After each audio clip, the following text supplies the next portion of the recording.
ഈയിടയ്ക്ക് ഷോർട്സിലും റീൽസിലുമൊക്കെ നമ്മുടെ ബ്രെഡ് കൊണ്ട് വളരെ പെട്ടെന്ന് ഉണ്ടാക്കിയെടുക്കാൻ പറ്റുന്ന ഡോണറ്റിൻ്റെ റെസിപ്പി കണ്ടിട്ടുണ്ടായിരുന്നേ. അപ്പോൾ അത് കണ്ടപ്പോൾ തൊട്ട് എനിക്കൊന്ന് ഉണ്ടാക്കിയെടുക്കണമെന്ന് നല്ല ആഗ്രഹം ഉണ്ടായിരുന്നു. അങ്ങനെ ഞാനും ഒന്ന് രണ്ടെണ്ണമൊക്കെ ഉണ്ടാക്കിയെടുത്തിട്ടുണ്ട്.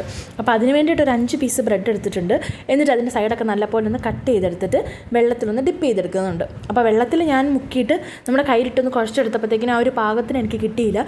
അതുകൊണ്ട് ഞാൻ മിക്സിയിലിട്ട് ജസ്റ്റ് ഒന്ന് ക്രഷ് ചെയ്തെടുത്ത് കഴിഞ്ഞപ്പോഴത്തേക്കിനും കറക്റ്റ് പാകത്തിന് കിട്ടി. എന്നിട്ട് അത് കയ്യിലിട്ട് നല്ലപോലെ ഒന്ന് ഉരുട്ടി ബോൾ പോലെ ആക്കിയിട്ട് ഒന്ന് പരത്തിയിട്ട് സെൻറ്ററിൽ ഒരു ഹോൾ ഇട്ട് കൊടുക്കുന്നുണ്ട്. നമ്മൾ സാധാരണ ഡോണറ്റ് തന്നെ ചെയ്യുന്ന പോലെ തന്നെ സെൻറ്ററിൽ ഒരു ഹോളൊക്കെ ഇട്ട് നല്ലപോലെ ഒന്ന് ഷേപ്പ് ചെയ്ത് കൊടുക്കുന്നുണ്ട്.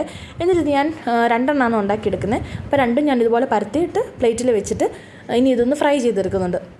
അപ്പോൾ ഫ്രൈ ചെയ്യാൻ വേണ്ടിയിട്ട് ഞാൻ പാൻ ഒന്ന് ചൂടായപ്പോൾ അതിലേക്ക് സൺഫ്ലവർ ഓയിൽ ഒഴിച്ച് കൊടുത്തിട്ട് അതിലിട്ട് തിരിച്ച് മറിച്ചിട്ട് നന്നായിട്ടൊന്ന് ഫ്രൈ ചെയ്തെടുക്കുന്നുണ്ട്. ഇത് ബ്രെഡ് ആയതുകൊണ്ട് തന്നെ അതിൻ്റെ ആ ഒരു നമുക്ക് ഇങ്ങനെ ഒരു മുരിമുരിപ്പുണ്ടല്ലോ അത് കിട്ടുന്നുണ്ട്. നന്നായിട്ട് ഫ്രൈ ആയിട്ടും വരുന്നുണ്ട്. അപ്പോൾ ഞാൻ ഇതൊന്ന് തണുക്കാൻ മാറ്റി വെച്ചിട്ട് ഒരു ബൗളിലേക്ക് കുറച്ച് ചോക്ലേറ്റ് ഒന്ന് മെൽറ്റ് ചെയ്ത് ഒഴിച്ച് കൊടുക്കുന്നുണ്ട്. ഞാൻ ഗാലക്സി കണ്ടു കേട്ടോ, മെൽറ്റ് ചെയ്ത് ഓൾറെഡി ഉണ്ടായിരുന്നു. അപ്പോൾ അതൊന്ന് ഒഴിച്ച് കൊടുക്കുന്നുണ്ട്. എന്നിട്ട് അതിൽ നമ്മുടെ ഈ ഓരോ ഡോണറ്റും ഒന്ന് ഡിപ്പ് ചെയ്തെടുക്കുന്നുണ്ട്. എന്നിട്ട് കുറച്ച് ചോക്ലേറ്റ് ബാലൻസ് വന്നത് ഞാൻ വീണ്ടും ആ ഡോണറ്റിൻ്റെ മുകളിലേക്കൊന്ന് ഒഴിച്ചു കൊടുത്തു. ഇനിയിപ്പോൾ ഇതിൻ്റെ ടേസ്റ്റ് എങ്ങനെയുണ്ടെന്ന് പറയുകയാണെങ്കിൽ നമ്മുടെ സ്കൂളൊക്കെ വിട്ട് കഴിഞ്ഞിട്ട് നമ്മൾ വീട്ടിൽ വരുമ്പോഴത്തേക്കിനും അമ്മ നമുക്ക് ഈ അട ഉണ്ടാക്കി തരില്ലേ, ഗോതമ്പടയൊക്കെ. ആ അട നമ്മൾ ചോക്ലേറ്റിൽ മുക്കി കഴിച്ചാൽ എങ്ങനെ ഉണ്ടായിരിക്കും, ആ ഒരു ടേസ്റ്റാണ് കേട്ടോ എനിക്കിതിന് കിട്ടിയത്. എന്തായാലും എനിക്കിത് ഇഷ്ടപ്പെട്ടിട്ടില്ല.